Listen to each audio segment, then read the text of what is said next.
Hello everybody, hope you're having a good day so far. Today's topic is greenwashing.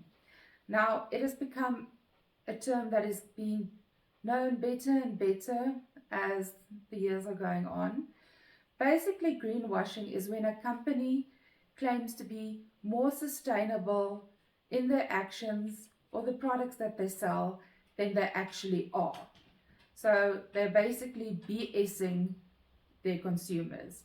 And unfortunately, at this stage, there is no law in effect that they have to prove it.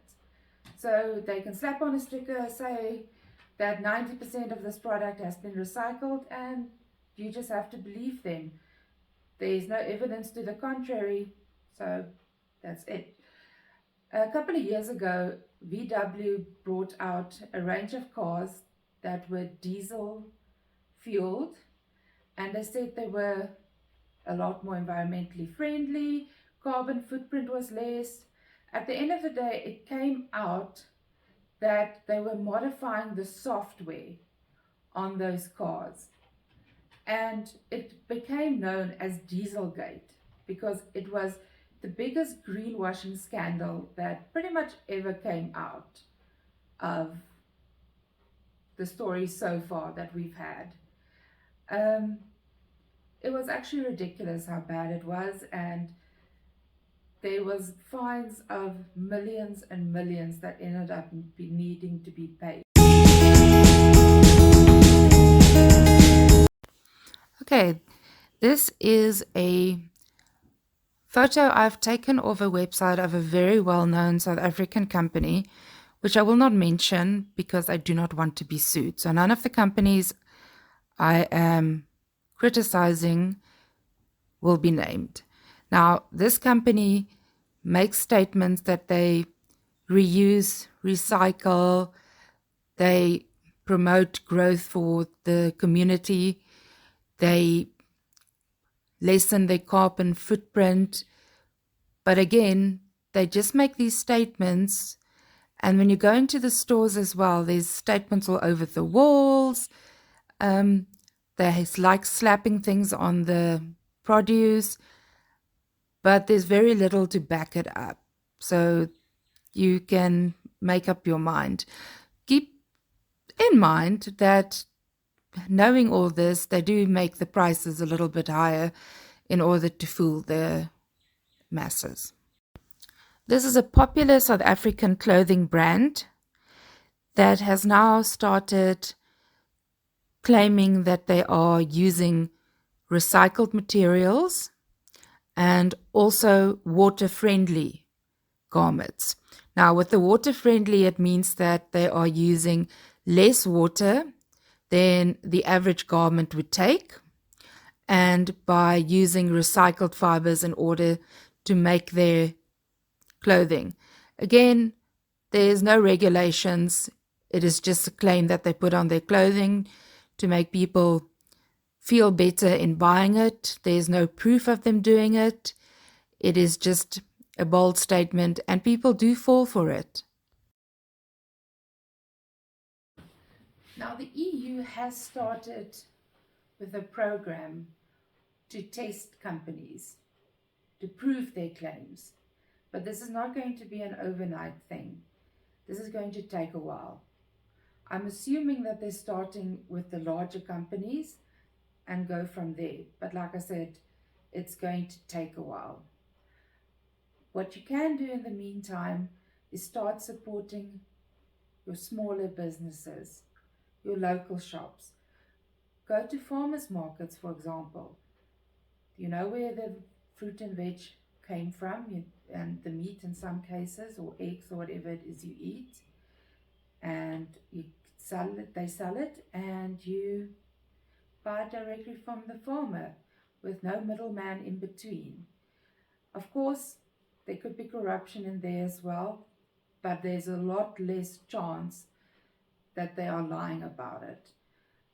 Where I live, there aren't that many in close proximity, so it is quite hard for me to go and find a decent amount of fruit and veg in the area that comes directly from the farm.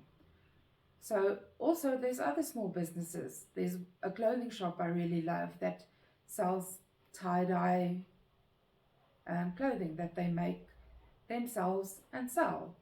So you can obviously use your brain in this capacity and think, okay, it's a small business. Chances are they did make the clothing, because why would they go through all the effort of selling these unique things, and where did they buy them, as opposed to your fast fashion where everything looks the same on 20 websites, and it's pretty obvious that child labor or some not so kosher labor practices were involved in it. So support your local businesses. I know in the UK and the US they have the bin system where you can go and get laundry detergent, your face creams, things like nuts, all those things. You bring your own container, you fill them. We don't have bulk stores here that I know of. I stand to be corrected. So that's another way of supporting it. Basically, cut out your big corporations. That's a really, really great way to start things. Another way companies are fooling people is by putting free range grain fed on their meat and egg and milk products. Now, if you do a little bit of research, you will find that in order for chickens and egg laying hens to be qualified as free range, they need to have access to the outdoors for 51% of the day. But unfortunately, there is no way for that to be enforced. It is just a suggestion. So whether they actually get any sunlight or outdoor time is not mandatory. It's just basically a suggestion. And our last product to discuss is Coca-Cola. Now, what Coke does is it buys small businesses, but it keeps people thinking that the businesses that they have bought are still with and run by the small businesses. So basically, it's like Coca-Cola as a silent partner. And unless you do a little bit of research on the product, you won't know that they are owned by Coca-Cola just looking at the product. So they are fooling people, thinking they are responsible and kind to the environment and labor practices, when in actual fact they are very much allowing pollution and slave labor. Lastly, I would like to point out that the best way is to do your research. You can still buy from corporate companies. Personally, I think Timberland is one of the companies where you can follow their carbon footprint, their recycling methods from A to Z. They're very transparent in what they do, how they do it. The soles are used from recycled bottles.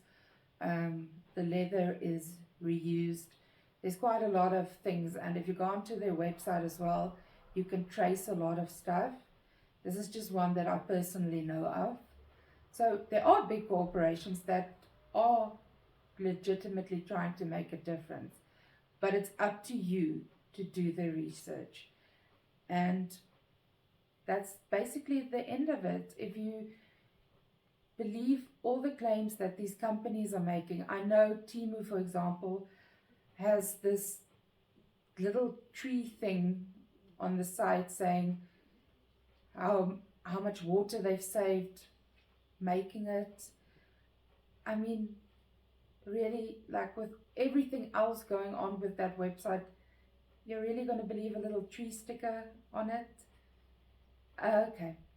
Well, use your common sense, do a little bit of research, especially if you're buying a lot of things. I mean, especially for kids, maybe. I mean, you buy a lot of clothing, they grow and you need it, but always think about sustainability in the sense of, do I really need this product? And maybe wait a little bit. Do I really need another pair of pants? Wait a week, 2 weeks, 3 weeks. If you still need it, then buy it. And I know we are all on a budget lately, but it doesn't help you buy cheap garments and they only last a month or two. Whereas you could have saved some money, buy a proper one from a sustainable company, and it would have worked out better. Thank you for watching. Remember to subscribe. Have a good day.